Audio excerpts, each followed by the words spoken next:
ಆತ್ಮೀಯ ಗುರುಗಳೇ, ಧರ್ಮ ಭಗಿನಿಯರೇ ಮತ್ತು ಸರ್ವಭಕ್ತಾದಿಗಳೇ, ಇದು ನನ್ನ ಕೊನೆಯ ಸಂದೇಶ. ಆತ್ಮೀಯರೇ, ತನುವು ನಿನ್ನದು, ಮನವು ನಿನ್ನದು, ನಾನು ನಿನ್ನವೆಂಬ ಹೆಮ್ಮೆಯ ತೃಣವು ಮಾತ್ರವೇ ನನ್ನದು. ನನ್ನ ಜೀವನ ದೇವರ ಕೊಡುಗೆ. ಈ ಕೊಡುಗೆಗಾಗಿ ಮತ್ತು ಇಂದಿನ ದಿನಕ್ಕಾಗಿ ತಂದೆಯಾದ ದೇವರಿಗೆ ಸ್ತೋತ್ರ. ನನ್ನ ಹೃನ್ಮನದಲ್ಲಿ ಮಿಶ್ರ ಭಾವನೆಗಳು ಮೂಡುತ್ತಿವೆ. ಒಂದೆಡೆ ನನಗೆ ವಿಶ್ವಗುರುಗಳು ನೀಡಿರುವ ನೂತನ ಕರೆಯಿಂದಾಗಿ ಸಂತೋಷ ಮತ್ತು ಸವಾಲುಗಳನ್ನು ಎದುರಿಸುವ ಉತ್ಸಾಹವಿದ್ದರೆ, ಮತ್ತೊಂದೆಡೆ ಕಳೆದ 11 ವರ್ಷಗಳಿಂದ ನನ್ನ ಮನೆ, ನನ್ನ ಕುಟುಂಬವಾಗಿರುವ ಈ ಧರ್ಮಕ್ಷೇತ್ರವನ್ನು ಅಗಲುವ ಮೌನ ನಿನಾದವಿದೆ. ನಾನು ಇಲ್ಲಿ ನಿಮ್ಮೊಡನೆ ಕಳೆದ ಪ್ರತಿ ಕ್ಷಣವೂ ನನ್ನ ಜೀವನದ ಅಮೂಲ್ಯ ಭಾಗವಾಗಿದೆ.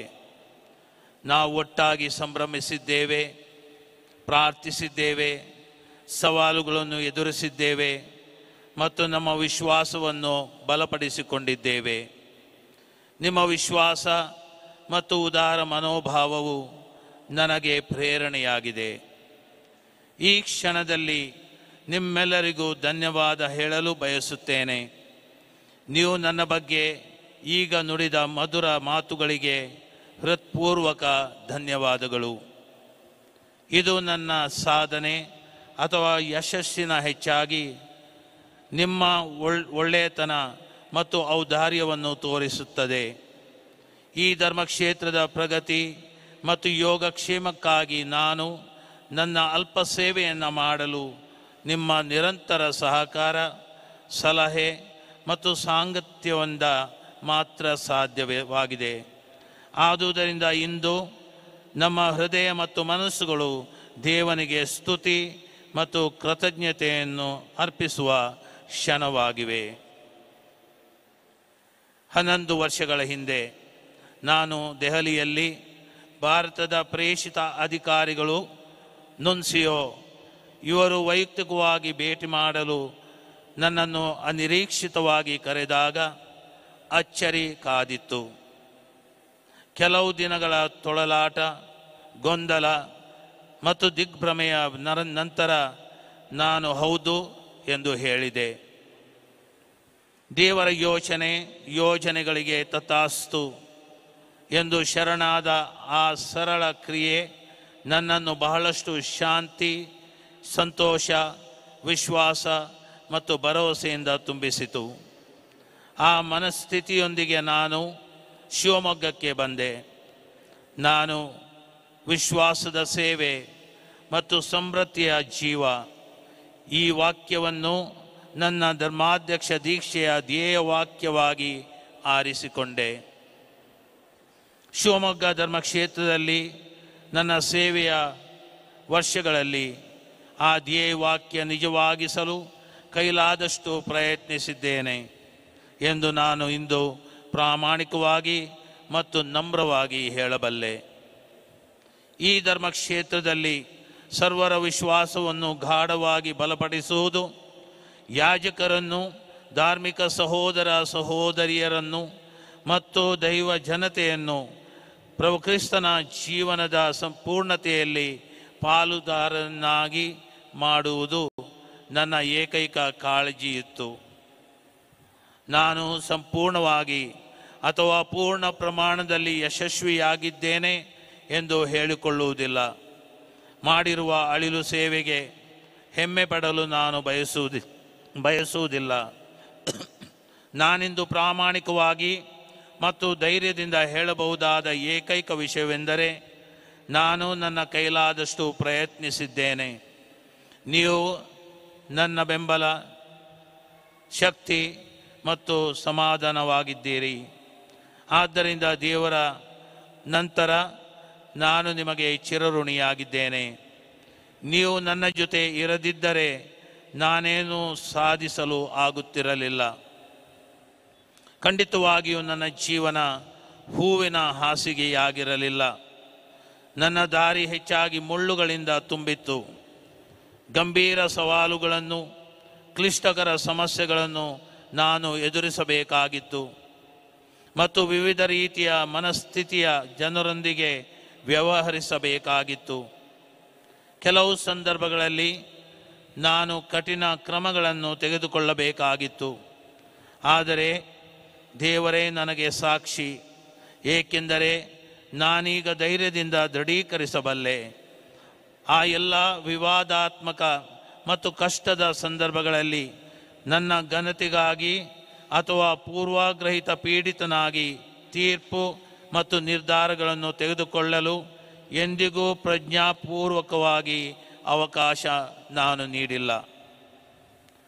ನನ್ನ ಮನಸ್ಸಾಕ್ಷಿಗೆ ವಿರುದ್ಧವಾಗಿ ನಾನೇನೂ ಮಾಡಿಲ್ಲ. ನನಗಿದು ಕರ್ತವ್ಯದ ವಿಷಯವಾಗಿತ್ತು.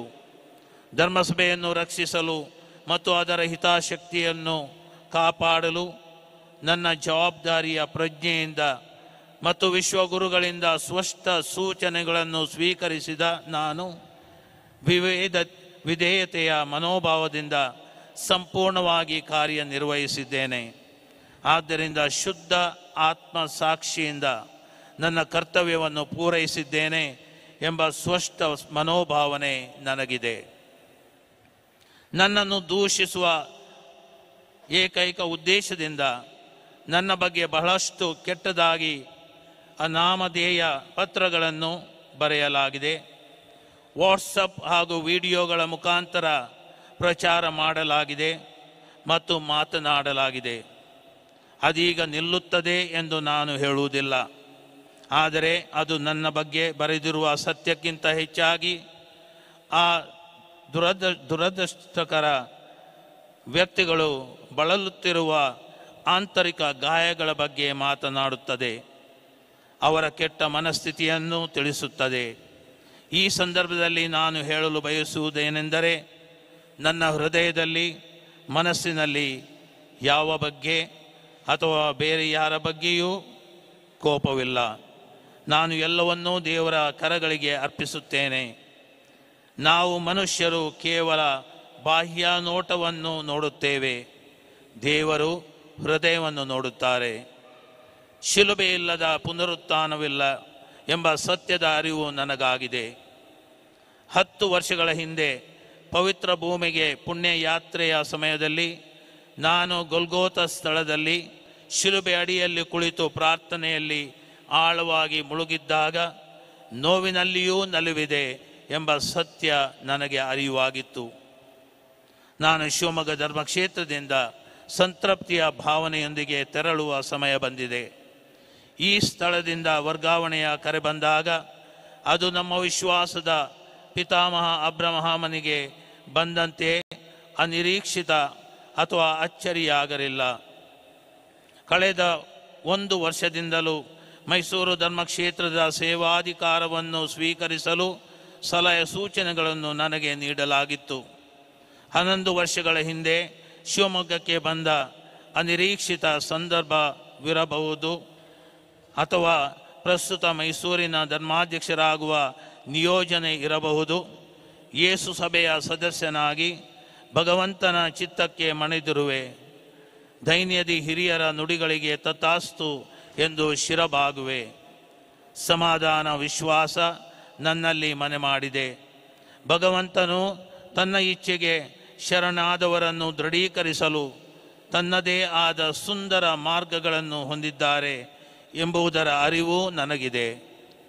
ಮೈಸೂರು ಧರ್ಮಕ್ಷೇತ್ರಕ್ಕೆ ನಾನು ಪಯಣಿಸುತ್ತಿದ್ದೇನೆ. ಅರಿಯದ ಕಡಲಿಗೆ ಸಾಗುತ್ತಿದ್ದೇನೆ ಎಂದು ನನಗೆ ಗೊತ್ತಿದೆ. ಹಡಗಿನ ನಾಯಕ ನಾನಲ್ಲ, ಪ್ರಭು ಯೇಸುವೇ ನನಗೆ ನಾಯಕ. ನಾನವನ ಸೇವಕ. ಪ್ರಭುವಿನ ಆಜ್ಞೆಯನ್ನು ನಾನು ಪಾಲಿಸುತ್ತಿದ್ದೇನೆ ಎಂದು ನನಗೆ ತಿಳಿದಿದೆ. ಉಳಿದದ್ದು ಪ್ರಭುವಿನ ಜವಾಬ್ದಾರಿ. ಈ ಧರ್ಮಕ್ಷೇತ್ರದಿಂದ ಮೈಸೂರಿನಿಂದ ಮತ್ತು ಎಲ್ಲ ಕಡೆಯಿಂದ ನನಗೆ ಪ್ರಾರ್ಥನಾಪೂರ್ವಕ ಬೆಂಬಲವನ್ನು ಮತ್ತು ಭರವಸೆ ನೀಡಿದ ನಿಮ್ಮ ಪ್ರಾರ್ಥನೆಗಳನ್ನು ವಿಶ್ವಾಸಿಸುತ್ತೇನೆ. ಆದ್ದರಿಂದ ನಾನು ಒಂಟಿಯಲ್ಲ, ಪ್ರಭುವು ನನ್ನೊಂದಿಗೆ ಇದ್ದಾರೆ, ದೇವರ ಜನರು ನನ್ನೊಂದಿಗೆ ಇದ್ದಾರೆ. ಆತನ ಕೃಪೆಯೊಂದಿದ್ದರೆ ನನಗೆ ಸಾಕು ಎಂಬ ಸಂಪೂರ್ಣ ಭರವಸೆಯೊಂದಿಗೆ ನಾನು ಮೈಸೂರು ಧರ್ಮಕ್ಷೇತ್ರಕ್ಕೆ ಸಾಗುತ್ತೇನೆ. ಅಂತಿಮವಾಗಿ ಶಿವಮೊಗ್ಗ ಧರ್ಮಕ್ಷೇತ್ರದ ದೈವ ಜನತೆಗೆ, ವಿಶೇಷವಾಗಿ ಯಾಜಕರಿಗೆ ಮತ್ತು ಧಾರ್ಮಿಕ ಸಹೋದರ ಸಹೋದರಿಯರಿಗೆ ನನ್ನ ಪ್ರಾಮಾಣಿಕ ಮೆಚ್ಚುಗೆ ಮತ್ತು ಕೃತಜ್ಞತೆಯನ್ನು ಸಲ್ಲಿಸುತ್ತೇನೆ. ವಿಶೇಷವಾಗಿ ನನ್ನ ಸೇವೆಯ ಸಂಪೂರ್ಣ ಅವಧಿಯಲ್ಲಿ ಗುರುಶ್ರೇಷ್ಠರಾಗಿದ್ದ ವಂದನೀಯ ಫೆಲಿಕ್ಸ್ ನೊರೋನ್ನ ಅವರಿಗೆ ನಾನು ಧನ್ಯವಾದ ಅರ್ಪಿಸುತ್ತೇನೆ. ಅವರ ನಿರಂತರ ತಿಳುವಳಿಕೆ, ಸ್ಥಿರ ಬೆಂಬಲ ಮತ್ತು ನಿಷ್ಠೆಯನ್ನು ನಾನೆಂದಿಗೂ ಮರೆಯುವಂತಿಲ್ಲ. ಸಲಹೆ ಮತ್ತು ಸಹಯೋಗದೊಂದಿಗೆ ನನ್ನೊಂದಿಗೆ ಸಾಗಿದ ಪ್ರಸ್ತುತ ಗುರುಶ್ರೇಷ್ಠರಾದ ವಂದನೀಯ ಸ್ಟ್ಯಾನಿ ಡಿಸೋಜ ಅವರಿಗೆ ನನ್ನ ತುಂಬು ಮನದ ವಂದನೆಗಳು. ಧರ್ಮಕ್ಷೇತ್ರದ ಕುಲಪತಿಯಾಗಿರುವ ವಂದನೀಯ ಸ್ಟೀಫನ್ ಆಲ್ಬುಕರ್ಕ್, ಕಾಲೇಜ್ ಆಫ್ ಕನ್ಸಲ್ಟರ್ಸ್, ಧರ್ಮಕ್ಷೇತ್ರದ ವಿವಿಧ ಪದಾಧಿಕಾರಿಗಳಿಗೂ, ವಿವಿಧ ಆಯೋಗಗಳ ಕಾರ್ಯದರ್ಶಿಗಳಿಗೂ, ವಲಯಾಧಿಕಾರಿಗಳಿಗೂ, ಧರ್ಮಗುರುಗಳಿಗೂ, ಕಾನೂನಿನ ಸಲಹಾ ಸಂಸ್ಥೆಗಳ ಸದಸ್ಯರಿಗೂ, ಧರ್ಮಕ್ಷೇತ್ರದ CRI ಮತ್ತು ನನಗೆ ನಿಮ್ಮ ನಿರಂತರ ಸಹಕಾರ ಮತ್ತು ಬೆಂಬಲವನ್ನು ನೀಡಿದ ಎಲ್ಲ ಭಕ್ತ ಜನತೆಗೆ ಧನ್ಯವಾದ. ಧರ್ಮಾಧ್ಯಕ್ಷರ ನಿವಾಸದ ಸದಸ್ಯರಾಗಿ ಯಾವಾಗಲೂ ಉಲ್ಲಾಸಕರ ಮತ್ತು ಸಂತಸದ ವಾತಾವರಣವನ್ನು ಕಲ್ಪಿಸಿದ ವಂದನೀಯ ಗುರುಗಳಾದ ಕ್ಲಾರೆನ್ಸ್ ಡಯಸ್, ಕ್ಲಿಫರ್ಡ್ ರೋಷನ್ ಪಿಂಟೋ, ವೀನಸ್ ಕುಲಾಸೋ, ವೀರೇಶ್ ಮೋರಸ್, ರಾನಲ್ಡ್ ಡಿಕೋನ್ನ, ವಿಜಯ್ ಕುಮಾರ್, ವೆನೆಲ್ ಡಿ ಸಿಲ್ವಾ ಮತ್ತು ವಂದನೀಯ ಯೂಜಿನ್ ಲೋಬೋ ಅವರಿಗೆ ತುಂಬು ಮನದ ಧನ್ಯವಾದ. ಧರ್ಮಾಧ್ಯಕ್ಷರ ನಿವಾಸದ ಕಚೇರಿಯಲ್ಲಿ ವಿವಿಧ ಸಮಯದಲ್ಲಿ ಮತ್ತು ವಿವಿಧ ಹುದ್ದೆಗಳಲ್ಲಿ ಕೆಲಸ ಮಾಡಿದ ಧರ್ಮ ಭಗಿನಿಯರ ಶಾಂತ, ಸಮರ್ಥ ಮತ್ತು ಬದ್ಧ ಸೇವೆಯನ್ನು ಸಹ ನಾನು ನೆನಪಿಸಿಕೊಳ್ಳುತ್ತೇನೆ. ದೇವರು ನಿಮ್ಮ ಪ್ರತಿಯೊಬ್ಬರಿಗೂ ಹೇರಳವಾಗಿ ಪ್ರತಿಫಲ ನೀಡಲಿ. ಬಂಧು ಮಿತ್ರರ, ಹಿತೈಷಿಗಳ, ದಾನಿಗಳ ಒಳ್ಳೆಯತನ ಮತ್ತು ಔದಾರ್ಯವನ್ನು ನಾನು ಮರೆಯಲು ಸಾಧ್ಯವಿಲ್ಲ. ಅವರ ಸದ್ಭಾವನೆ ಮತ್ತು ಸುಮನಸ್ಸು ಇಲ್ಲದಿದ್ದರೆ ನಾನು ಈ ಧರ್ಮಕ್ಷೇತ್ರದಲ್ಲಿ ಪ್ರಮುಖ ಹಾಗೂ ಸಣ್ಣ ಯೋಜನೆಗಳನ್ನು ಕೈಗೊಳ್ಳಲು ಸಾಧ್ಯವಾಗುತ್ತಿರಲಿಲ್ಲ. ಅಂತಿಮವಾಗಿ ಈ ದಿವ್ಯ ಬಲಿಪೂಜೆ, ಕೃತಜ್ಞತಾ ಸಮಾರಂಭ ಮತ್ತು ಸನ್ಮಾನ ಕಾರ್ಯಕ್ರಮಗಳನ್ನು ಆಯೋಜಿಸಿದ್ದಕ್ಕಾಗಿ ಗುರುಶ್ರೇಷ್ಠರಾದ ವಂದನೀಯ ಸ್ಟ್ಯಾನಿ ಡಿಸೋಜ ಇವರಿಗೂ ಮತ್ತು ಅವರಿಂದ ಸಹಕರಿಸಿದ ಎಲ್ಲ ಗುರುಗಳಿಗೂ, ಇಂದು ನಾನು ಮಾಡಿದ ಅಲ್ಪ ಸೇವೆಯನ್ನು ಪುಸ್ತಕದಲ್ಲಿ ಬರೆದು ಬಿಡುಗಡೆ ಮಾಡಿದಂಥ ವಂದನೀಯ ಸ್ವಾಮಿ ಫ್ರಾಂಕ್ಲಿನ್ ಡಿಸೋಜ ಮತ್ತು ಅವರ ಸಂಗಡಿಗರಿಗೂ, ಪ್ರಧಾನಾಲಯದ ಪಾಲನಾ ಪರಿಷತ್ತಿನ ಸದಸ್ಯರಿಗೂ ಮತ್ತು ಆರ್ಥಿಕ ಸಮಿತಿಯ ಸದಸ್ಯರಿಗೂ ನಾನು ಧನ್ಯವಾದ ಹೇಳುತ್ತೇನೆ. ನನಗಾಗಿ ಶ್ರಮಿಸಿದ ನಿಮಗೆ ಧನ್ಯವಾದಗಳು. ದಯವಿಟ್ಟು ನನಗಾಗಿ ಪ್ರಾರ್ಥನೆ ಮಾಡುವುದನ್ನು ಮುಂದುವರಿಸಿರಿ. ನನ್ನ ಪ್ರಾರ್ಥನೆಯಲ್ಲಿ ನಿಮ್ಮನ್ನು ನಾನು ಸ್ಮರಿಸಿಕೊಳ್ಳುವೆನು. ಆದದ್ದೆಲ್ಲಕ್ಕೂ ನಮನ, ಆಗಲಿರುವುದಕ್ಕೆಲ್ಲಕ್ಕೂ ತಥಾಸ್ತು. ದೇವರು ನಿಮ್ಮನ್ನು ಅರಸಿ ಆಶೀರ್ವದಿಸಲಿ.